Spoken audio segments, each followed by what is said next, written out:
먼 미국 땅에서 자식들을 잘 키워내고 열심히 사신 여러분들 정말 장하십니다. 안녕하세요. 전원주입니다. 전쟁도 가난도 겪은 우리 세대는 참 눈물겨운 세월을 살았죠. 아메리칸 드림을 이루기까지 여러분들의 세월이야 어떠셨겠습니까? 건강 관련 프로그램에 출연하면서 요즘 제가 깨달은 건요, 양 한 방을 잘 결합하는 게 최고의 건강 관리라는 겁니다.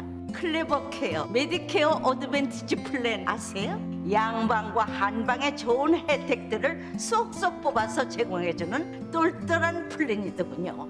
우리 한인의 건강 문화도 이해하고 실력 있는 한국 의사와 전문의를 척척 연결해 준다니 얼마나 똘똘합니까? 이제 우리도 똘똘한 클레버 케어 플랜으로 150까지만 사십시다.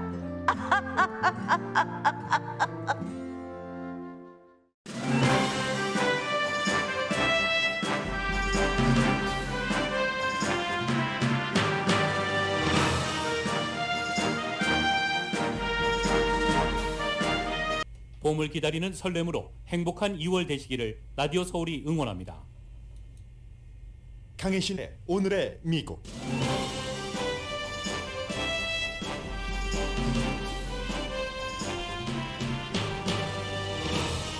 노동부에 따르면 1월의 일자리가 전문가 예상보다 훨씬 많은 46만 7천 개나 늘어났습니다. 오미크론이 한창일 때의 수치라 주목됩니다. 바이든 대통령이 현재 이 부분에 대해서 연설을 하고 있습니다.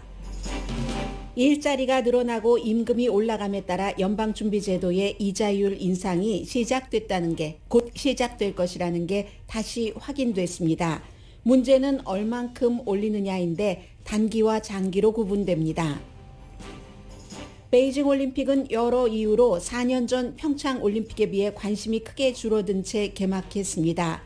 이번 올림픽은 함께 미래를 공유하자는 중국의 슬로건과는 달리 세계 분열의 상징으로도 시사됩니다. 시진핑 주석과 푸틴 러시아 대통령 사이의 결속도 주목됩니다. 러시아가 우크라이나가 러시아를 공격하는 가짜 영상을 만들어 우크라이나를 침공할 구실로 삼을 것이라는 미국 국방부의 발표가 있었습니다. 미국 정치권은 공화당도 민주당과 함께 비교적 러시아 비난이라는 단합된 모습을 아직까진 보여줍니다. 미국 대통령은 시리아에서 아이시스 지도자가 제거되는 현장을 백악관 상황실에서 지켜본 뒤 어제 국민에게 보고를 했습니다. 이번 사건은 중국과 러시아 등 주목되는 적이나 경쟁 국가 말고도 미국이 해결해야 될 국제적인 이슈가 많다는 걸 상기시킵니다. 아마존이 멤버십 가격을 올립니다. 페이스북 주식값이 하루에 26%가 내려간 것은 애플의 운영체제 변화 때문입니다. 이 관계는 애플과 페이스북, 메타와의 관계는 세상의 변화를 말하며 페이스북이 이 도전을 어떻게 헤쳐나갈지도 주목됩니다.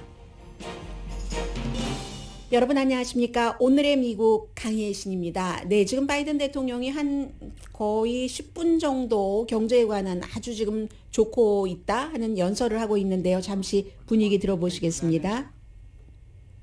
How do you look your child in the eye who needs an insulin? They have no idea how they're going to figure out how to pay for it.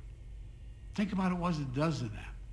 Their self-esteem, their dignity, their ability. 네, 지금 이제 그 경제에 관한 그 Build Back Better 법안이 통과되지 않고 있고 이미 한 10분 정도를 오늘 나온 노동부에서 나온 일자리 창출 보고서에 대해서 뭐 자화자찬 비슷하게도 여러 가지 얘기를 했기 때문에 지금부터는 연방 정부 정책이 지금까지 통했기 때문에 오늘 나온 이 같은 좋은 경제 발표가 있기 때문에 앞으로도 의회에서도 공화민주당이 통과시킬 수 있는 것, 예를 들어서 자녀 양육이라든가 여러 가지 교육을 하는데 연방 정부에서 지원할 수 있는 사회복지안 그리고 뭐 기후변화안도 포함되어 있죠. 그러한 것들을 뭐 해야 된다. 지금 그런 얘기를 1월 달에 일자리 보고서가 강한 것과 관련해서 대통령이 국민에게 연설을 하고 있습니다. 오늘은 그 차트까지 보여주면서 연설을 했는데 저는 먼저 이 말씀을 드리겠습니다. 수요일에 제가 이 시간쯤에 이 시간보다 조금 뒤에 방송을 했을 때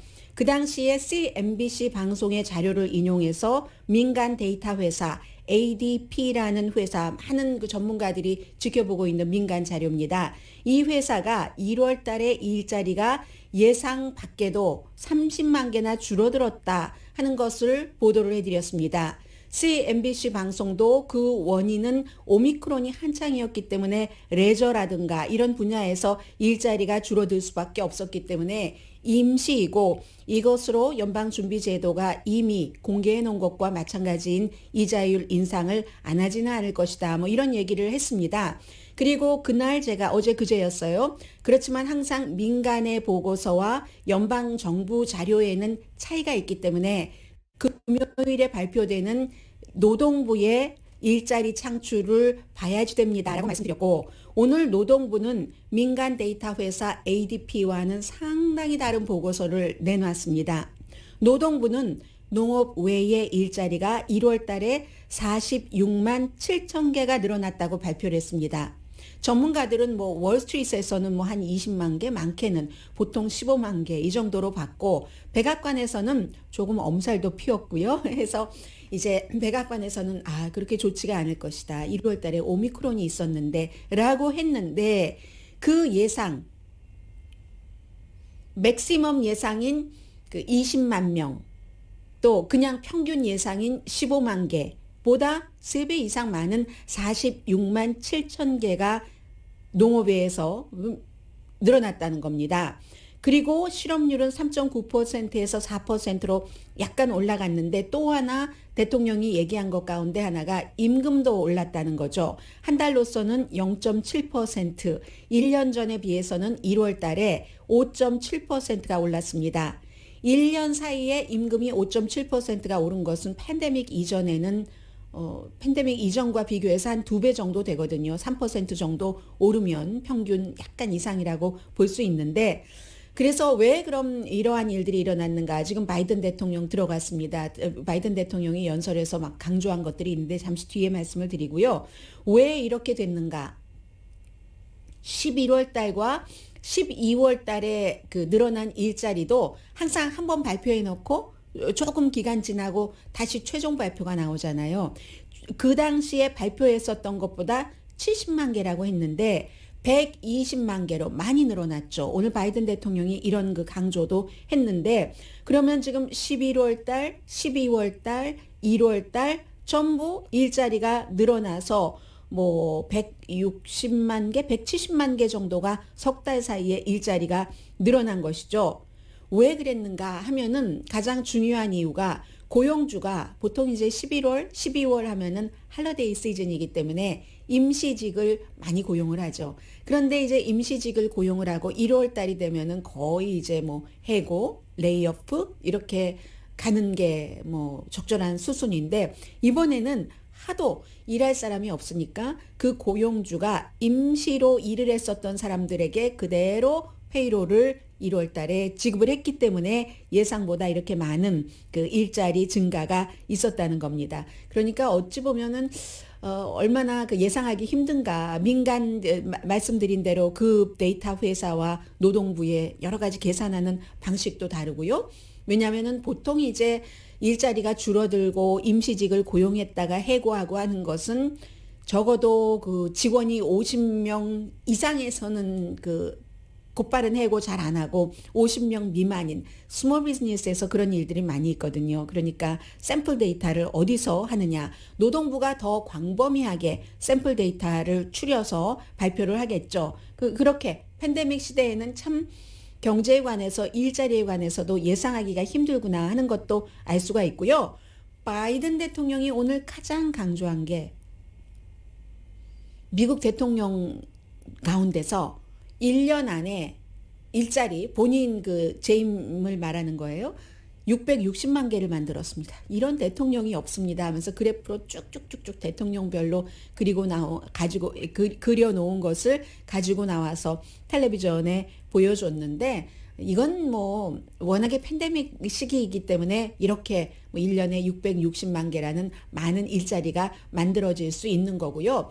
대통령이 강조하고 싶었던 것은 이러한 모든 것들이 그래도 그나마 지난해에 열심히 해놓은 뭐 기간 산업 안이라든가 이런 것에서 일자리가 계속 늘어났던 것이 받쳐주고 하기 때문이다. 그렇기 때문에 나중에 얘기한 부분이요. 앞으로도 연방정부에서 아직까지도 그 지원해야지 될 부분이 있으면 그런 지원을 계속 해나가야지 이 같은 좋은 경제 분위기가 이어진다 하는 말을 하고 지금 안으로 들어갔습니다. 그러면 이제는 그 3월 중순 얼마 남지 않았습니다. 2월 달도 오늘 2월 4일이네요. 한 달 조금 더 남았는데 그때부터 이제 이자율을 올릴 것인가 거의 그럴 것으로 보고 있는데 올린다면 얼만큼이나 올리느냐. 뭐 이자율은 분명히 연준 의장이 제롬 파월 의장이 이제는 이자율을 올릴 만한 충분한 환경이 마련됐다 해서 이제 전부 올릴 것으로 알고 있는데 인플레이션을 잡으려고 그러잖아요. 물가가 너무 비싸니까. 그러면 미국은 이자율을 얼만큼까지 올릴까? 언제까지 올릴까? 올해 뭐 몇 번 올려서 얼만큼 한다고 그러는데 그 뒤에도 계속 올릴까? 이런 것에 대해서 많은 전문가들이 분석을 합니다. 이코노미스트가 워낙에 그쪽에 강하기 때문에 저는 이코노미스트의 분석을 중심으로 전해드리겠습니다. 여러분들께서 이제 3월 달부터 미국이 그 이자율을 어느 정도나 올리고 이게 내년 후년까지 가면 계속 이런 형태로 올리면 뭐 3%, 4%까지 올라가나 이렇게 생각을 하실 수가 있잖아요. 그렇게 될 경우는 장기적으로 어떤 사업 계획을 하시는 분들께는 차질이 있을 것 같고요. 자, 일단 단기적으로는 물가 인상 원인은 여러 가지입니다. 여러 번 말씀드린 대로 공급망 때문에도 그렇고 경기 부양책 체크도 있으니까 돈이 조금 남아서 그런 것도 있고 그동안 또 못 썼다가 쓰는 이런 여러 가지로 물가가 거의 이제 6.9%, 7% 정도나 올랐는데 그러니까 빌리는 돈이라도 조금 덜 빌려서 덜 쓰도록 이자율을 높게 올린다. 해석을 조절을 한다는 거잖아요. 해서 그런데 이제 장기적으로는 당연히 이 이자율 조절만으로는 안 되겠죠. 부작용이 나오기 때문에 이건 거대한 부작용. 미국이 앞으로 이제 경기 분야에서 어떤 분야를 발전시킬 것인가 하는 장기적으로 부작용이 나오기 때문에 아무튼 그 장기적으로는 이자율만 가지고 인플레이션을 조절할 수는 없습니다. 그런데 이코노미스트가 먼저 설명하기를 지금 전 세계가 낮은 이자율에 너무나 오랜 동안 익숙해 왔다는 겁니다.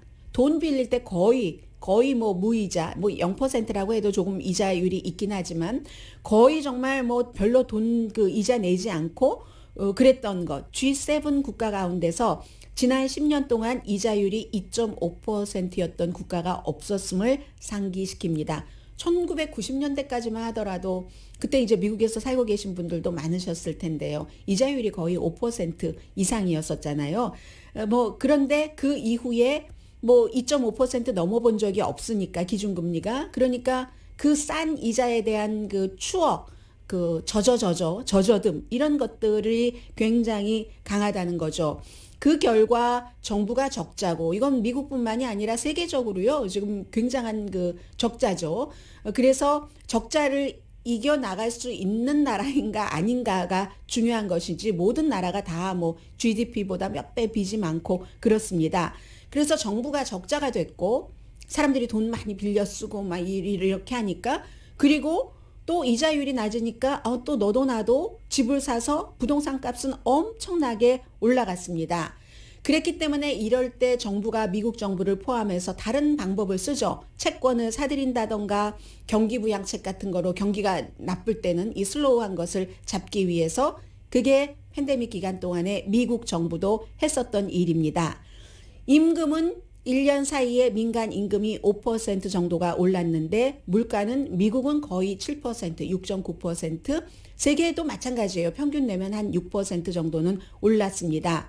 그런데 2021년도에 이제 아주 완전히 디벨롭 되려고 하고 뭐 이러는 국가들이 이머징 마켓이 한 12군데가 이자율을 올렸거든요. 한국도 몇 번 올렸잖아요. 그리고 영국도 뭐 2번이나 올렸고 앞으로도 더 올릴 것이라고 하고 세계적으로 이자율은 올리는 추세입니다. 그런데 미국 사람들뿐만이 아니라 세계 사람들이 미국이 이자율을 언제 얼만큼 올릴 것인가를 쳐다보죠.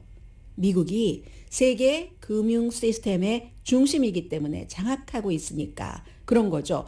연방준비제도의 가장 중요한 핵심 목표 하나는 그동안 연준이 계속 발표를 한 것처럼 2024년도에 기준금리를 한 2% 정도, 그럼 내년 후년입니다. 지금 2022년 초이고 그 정도로 할 계획이라는 거죠. 그럼 기준금리가 2%면 거기에 모기지 이자율 같은 건 더 많이 높겠습니다마는 해서 이 이코노미스트는 예상하기는 올해는 좀 가파르게 올릴 것이다. 평균 한 번 올릴 때마다 0.25% 올리잖아요. 0.25%에서 맥시멈 올해 한 1.75% 맥시멈입니다. 맥시멈 2.75%를 올린다고 하면은 그러면 이게 2005년 이후에 지금 뭐 15년도 넘었어요. 미국에서 가장 큰 폭의 이자율 증가 그 한 해 사이에 그렇게 되는 겁니다.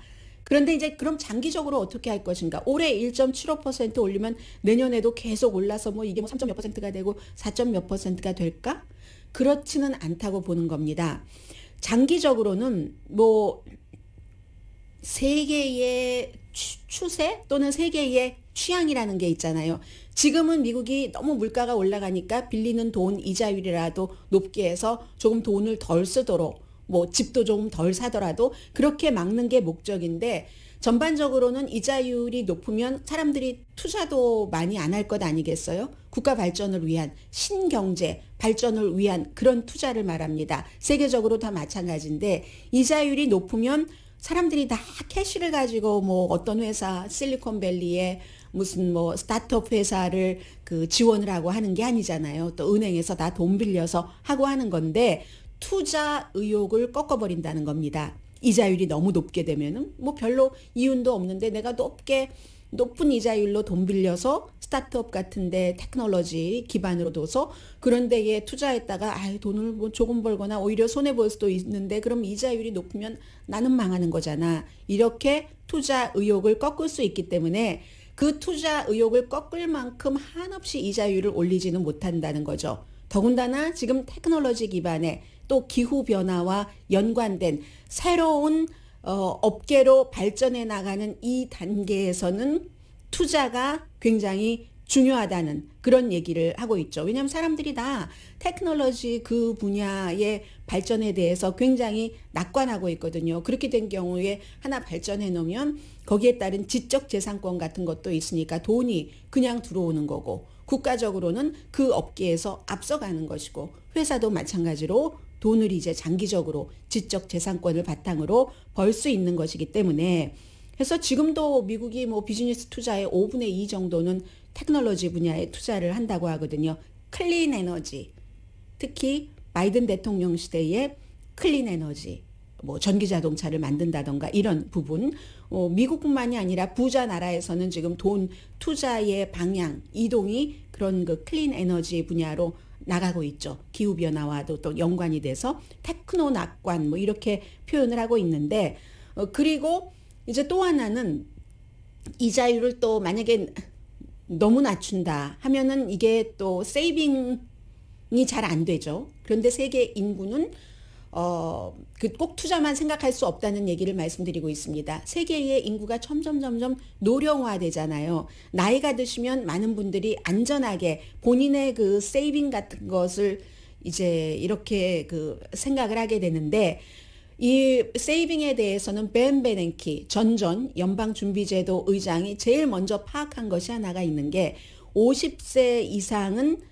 세이빙을 굉장히 많이 하려고 하는데 본인이 이제 나중에 인간 수명도 길어지고 하니까 그래서 이게 2100년도에는 50세 이상 인구가 지금 뭐 25%에서 40%까지 된다는 거거든요. 그렇기 때문에 나이 드신 분들은 세이빙을 많이 하고 세이빙을 많이 하는데 또 이자율을 또 더 높이 주면은 세이빙만을 더 많이 하고 투자에는 안 하잖아요. 연준에서는 항상 세이빙과 이 새로운 것에 대한 투자를 어떻게 하면은 균형 있게 맞춰갈 수 있을까 하는 것을 생각을 하면서 이자율을 조절한다는 겁니다. 지난 몇 년 동안은 팬데믹 때문에 조절하고 말고 할 것 없이 거의 0%로 내버려 뒀지만 그런 것. 그래서 또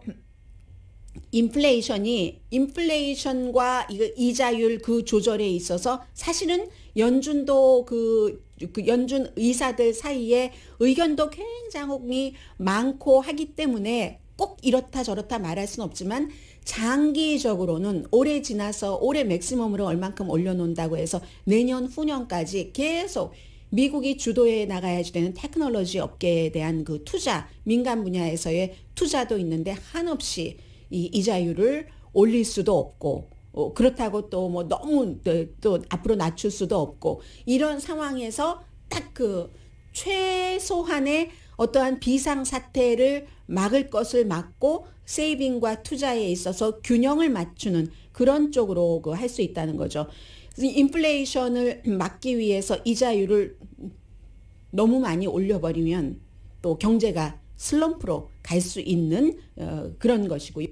아무튼 이런 여러 가지를 지난 70년 동안에 쭉 뭐 경제 지표도 보고 하면서 한다고 하니까 이자율을 올리는 것만은 분명한데 그 올리는 이자율이 올해가 지나서도 뭐 계속 끊임없이 올리지는 않을 것이다 하는 것이 이코노미스트의 분석입니다. 연준의 2024년 목표가 2%고요.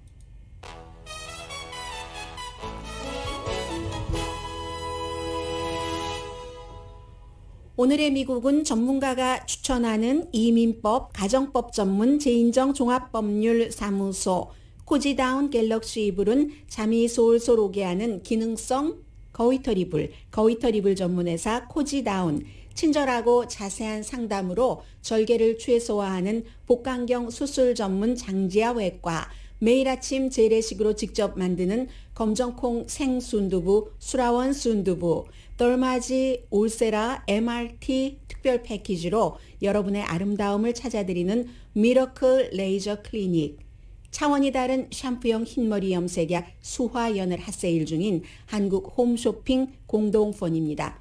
잠시 뒤에 베이징 올림픽이 개막을 했기 때문에 뭐 경기도 개막을 했고요. 사진 나오는 것 보니까 역시 이런저런 그 정치적인 지정학상의 문제는 있어도 그 선수들의 뭔가를 보면은 분명히 그분들은 사람들에게 뭔가를 느끼게 합니다. 그런데 이제 개막이고 오늘은 잠시 뒤에 이 동계 올림픽을 좀 큰 그림에서 보겠습니다. 미국 사람들은 왜 동계 올림픽에 관심이 없는지, 푸틴과 또 시진핑 그 두 나라 지도자들과의 미팅, 그리고 왜 정말 그 평창 올림픽보다 관심이 많이 없는지, 이것은 세계의 화합이 아니라 중국이 지금 그 주최를 하고 있기 때문에 세계의 분열의 상징으로도 베이징 올림픽을 보고 있거든요. 잠시 뒤에 전해드립니다.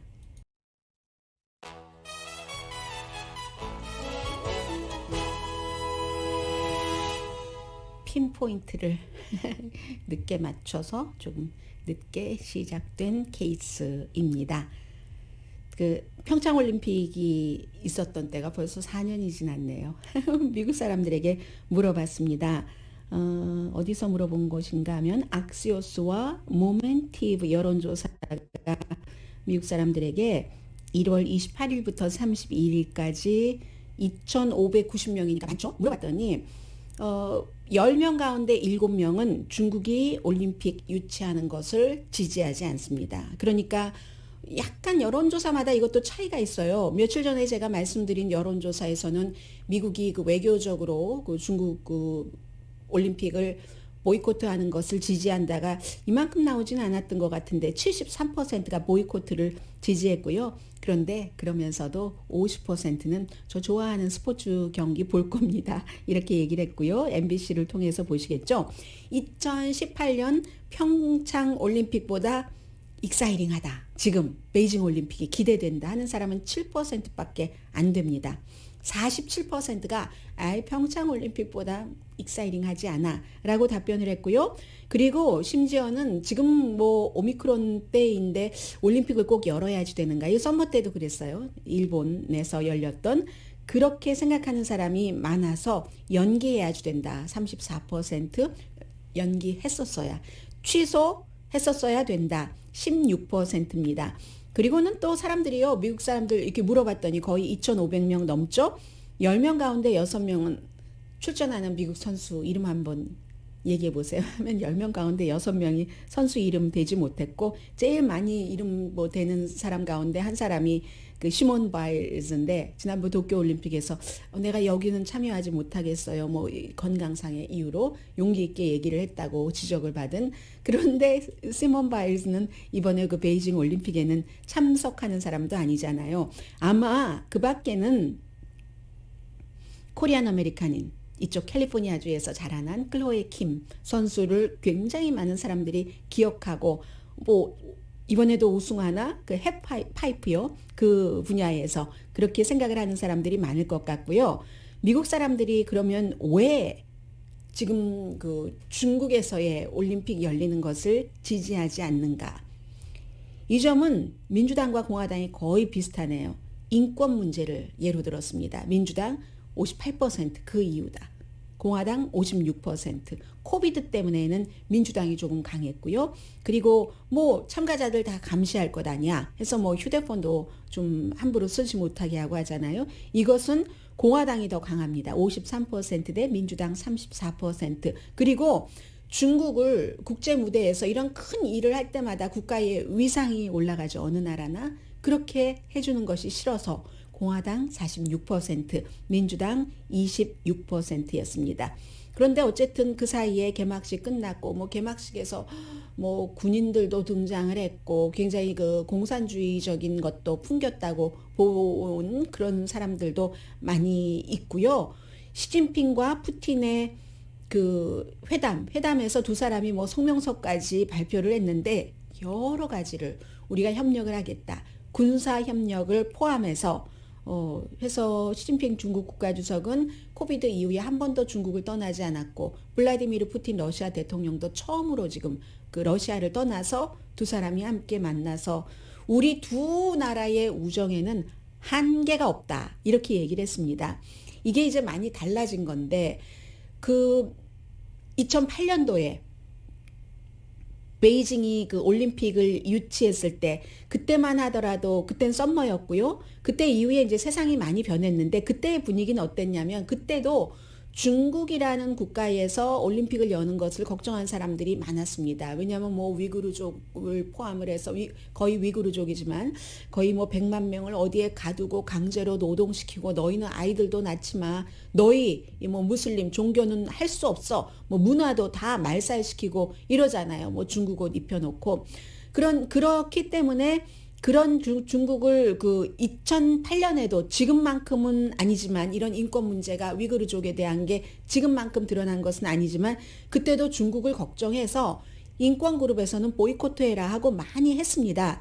그런데 서방 세계 국가의 그 당시 2008년도의 판단은 뭐냐면은 아직까지는 중국이 우리 서방 세계가 만들어 놓은 세계 질서가 있죠. 민주주의를 중심으로 한 그 질서에 중국이 가담을 하거나 아니면 적어도 중국 그 내부에서 모든 것들이 거의 독재니까는요. 국민들에게 막 민족주의를 부추기면서 서방 세계의 시스템이 잘못됐어 하는 것을 계속 세뇌시키는 정도는 안 할 수도 있겠지. 우리가 이 정도로 협조를 해주면 이라고 생각을 했는데 그러니까 당시에 그 니콜라 사코지 프랑스 대통령이나 아들 부시 대통령도 갔던 것 아니에요. 그런데 딱 끝나고 보니까 그게 아니더라.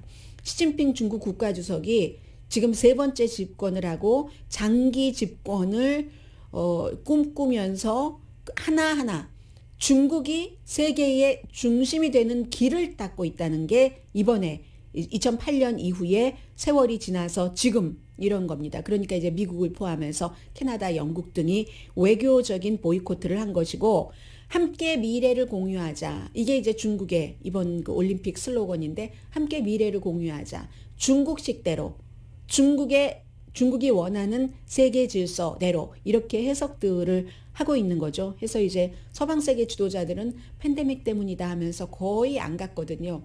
거의 안 갔는데 사실은 팬데믹이 아니라 이런 인권 문제 때문에 그리고 목표 자체가 민주주의를 약화시키는 세계 질서를 만들어 중국식대로 가려는 것이기 때문에 중국식의 그 질서는 저도 싫어합니다. 다른 사람을 뭐 국가에서 가두고 뭐 맘대로 종교 이런 것도 하지 못하게 하고 뭐 언론도 다 막고 하는 것은 그건 싫다고 말할 수 있는 거잖아요. 그걸 좋아하면은 그 좋아하는 게 흔치는 않는 취향인 거고요. 그래서 이번에 다른 국가들이 대체적으로 그런 것들 때문에 종교와 문화를 말살시키고 아이도 못 낳게 하고 위구르 쪽뿐만이 아니라 홍콩 말씀 안 드려도 다 느끼고 계시고 그리고 또 티베트의 목도 조이고 있으니까는요. 그런 거. 그런데 아무튼 2008년도에 좀 우리가 잘해주면 중국도 좀 어느 정도 따라오겠지 하는 그 제스처가 아무런 소용이 없게 됐고 2008년부터 2022년까지 세월이 흐르는 동안 중국과 서구 사회 특히 미국과의 관계는 아주 나빠졌습니다. 그래서 이번에 방문객 당연히 없고요. 국내에서도 티켓 안 팔고 참석자를 국가가 정하고 그것도 정말 중국식이에요. 그렇게 될 수 있을지 궁금하긴 한데 박수는 치는데 함성은 못 지르게 한대요. 중국이 완전히 이 우리 코비드 19 이로 인한 사망자를 없게 한다 이런 그 강한 그 강박관념과도 비슷한 그런 것이 있기 때문에 그렇고 선수와 지지자 저널리스트들 어디에 딱 가둬놓잖아요. 로컬 커뮤니티와 완전히 차단을 하고 그런데도 지금 양성 반응이 많이 나오기 때문에 간 선수 가운데서도 참여하지 못할 경기에 그런 그 선수들도 지금 나오고 있고요. 이해는 되기도 해요. 부분적으로. 왜냐하면 중국에서 만들어진 그 백신이 별로 효력이 없잖아요.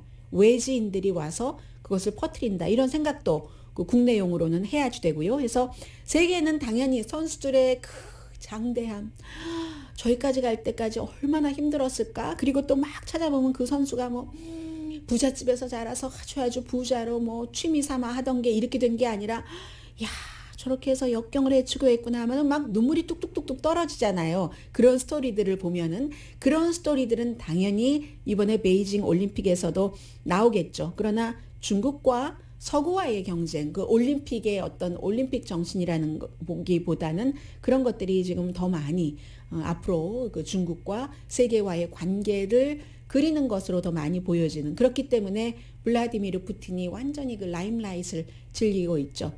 주목받는 중요한 세계 지도자가 가질 않았으니까 거의 그런 일들이 있고요. 아무튼 그렇다고 하고 그리고 이 부분은 잠시 뒤에 말씀드리죠. 지금 러시아 문제라든가 어제 미처 전해드리지 못했던 왜 그게 중요한가. 아이시스의 리더를 미국이 제거한 게 이런 부분이요. 잠시 뒤에 전해드립니다.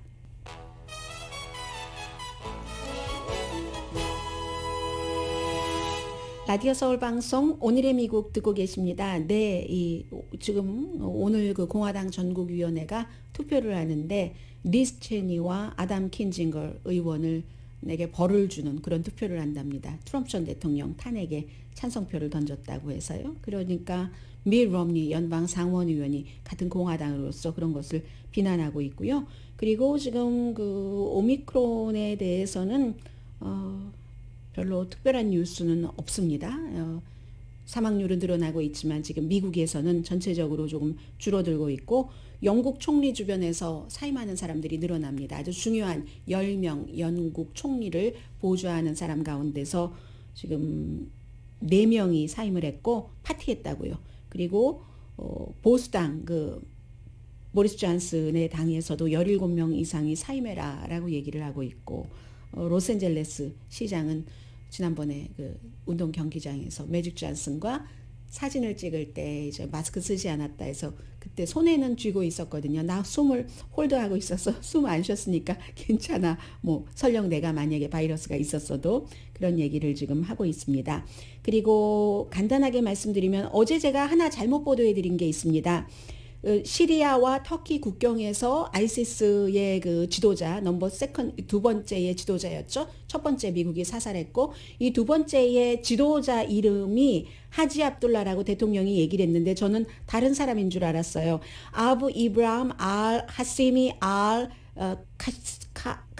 카라시 이 사람 이 긴 이름의 이 사람이 이제 이 사람들은 신분도 속이고 이름도 여러 가지 사용하잖아요. 또 다른 이름이 하지 압둘라. 물론 그의 그 제2인자도 여기서 숨졌는데 이게 이제 두 가지 타이밍 자체는 이 미국에서는 실감하지 못하지만 여러 지역에서 아이시스의 활동이 많아지는 때 그렇다는 것. 장소, 이 장소가 아이시스와 적인, 아이시스가 이제 알카이다와도 적이잖아요. 그런 적인 곳에 적들이 많이 있는 곳에 첫 번째 아이시스 지도자도 그랬고 이번에도 그렇고 그런 곳에 숨어 있었다는 겁니다. 별로 본인이 그런 자신들과 싸우기도 하는 또 다른 그룹. 왜냐하면 이제 터키와의 국경인데 터키와의 국경 그 근처에서는 참 이런 신원 파악이 힘들다고 하거든요.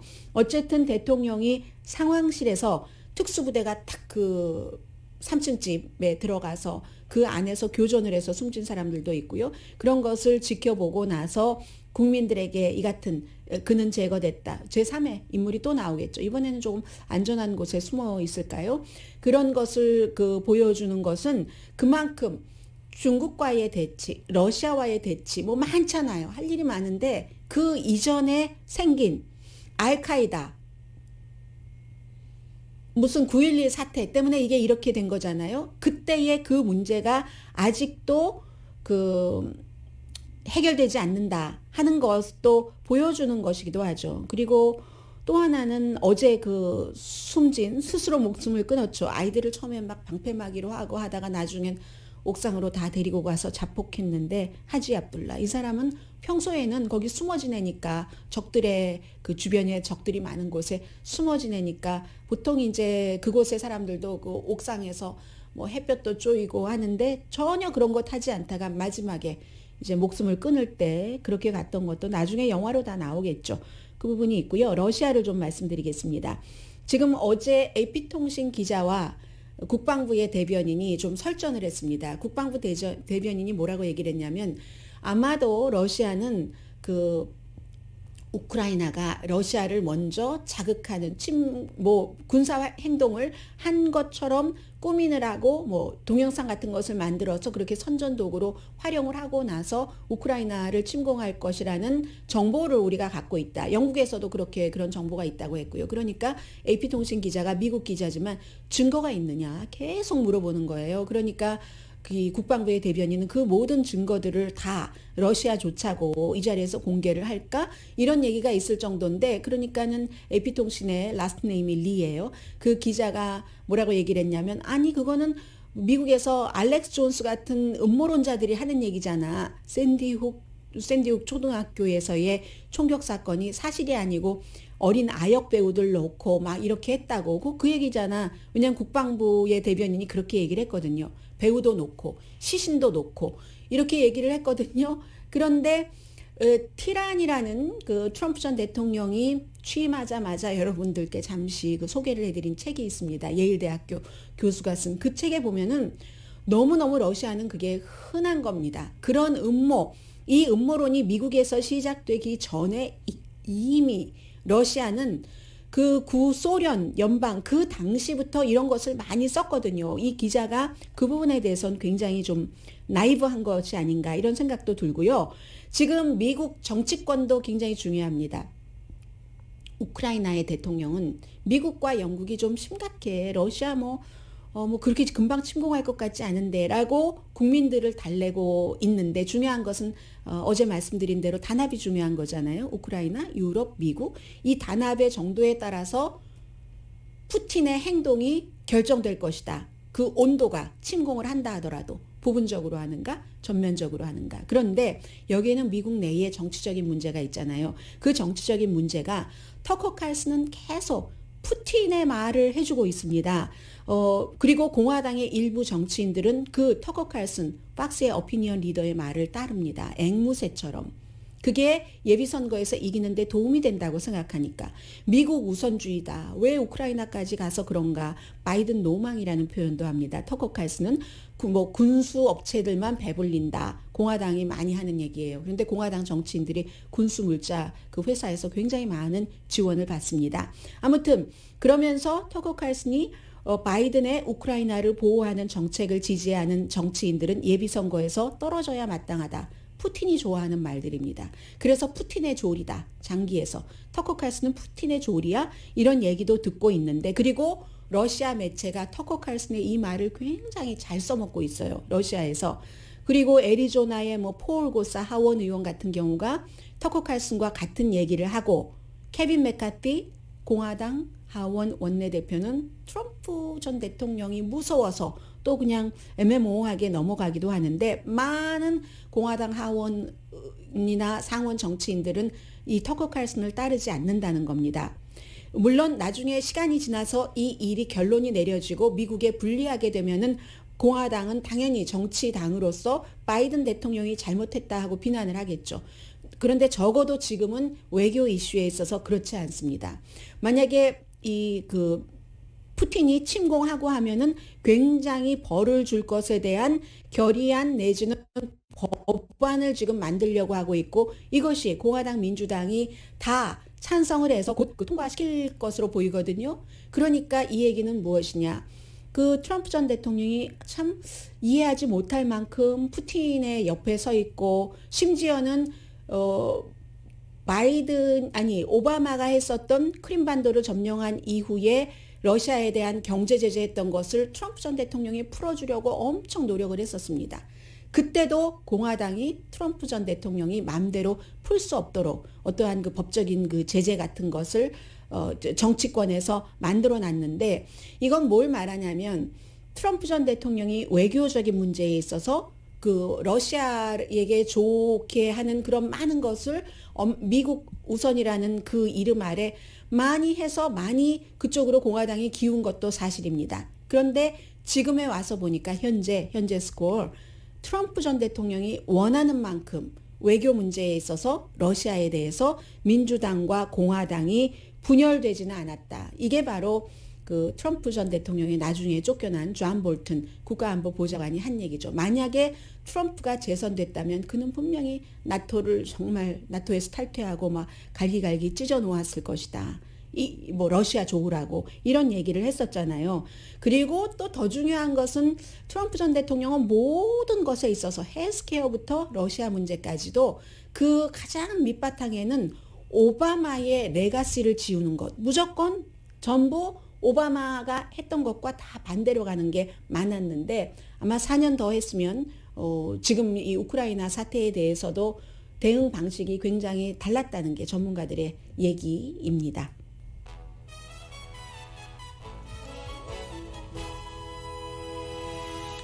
라디오 서울 방송 오늘의 미국 듣고 계십니다. 네, 아마존은 이제 그 프라임 가격 올리는데 제법 올리는데요. 17%? 119달러에서 1년에 139달러. 아마존에서는 우리 2018년 이후에 처음 올리는 거예요. 지금 비용이 너무 많이 들어서요. 할러데이 때 우리 막 제때하느라고 너무 많이 들었어요 하는데 아마 그 비용 많이 든 것과 아마존이 번 돈, 수익률을 계산해 보면 어떨까요? 짐작해 보시기 바랍니다.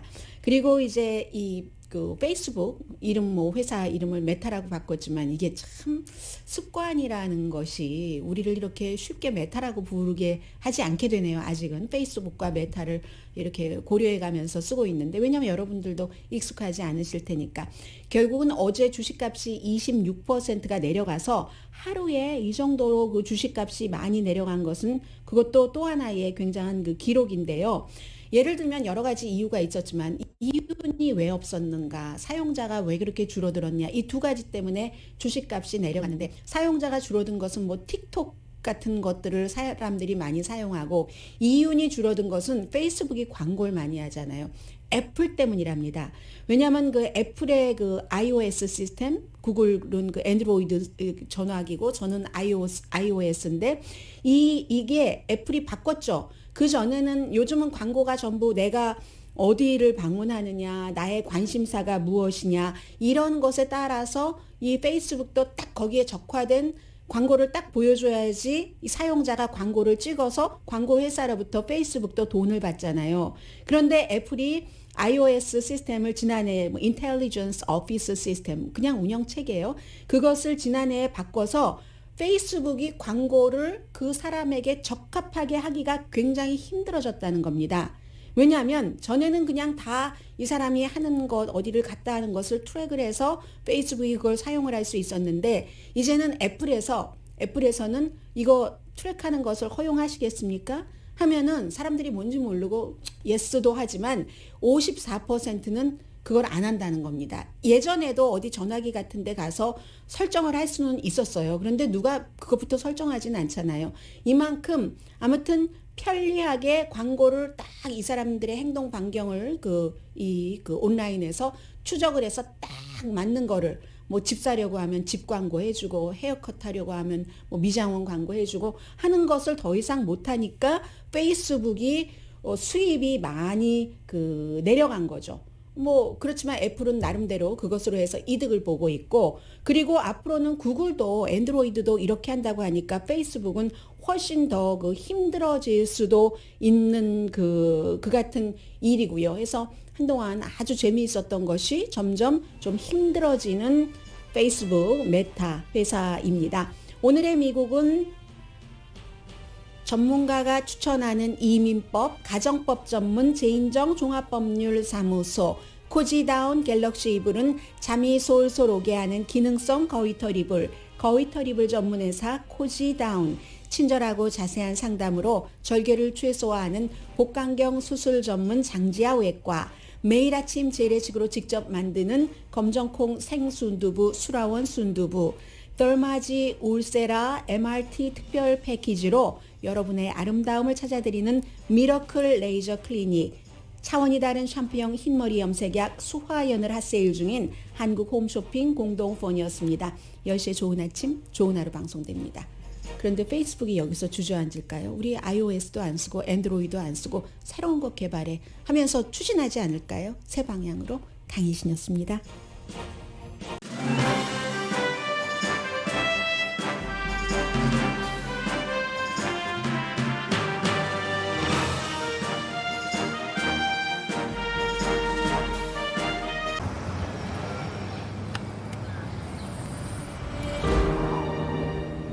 아직 쓰여지지 않은 스토리.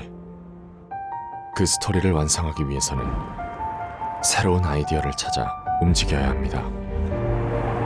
우리의 움직임, 그것은 차세대 전동화 차량을 만드는 것입니다. 당신의 새로운 영감을 찾아서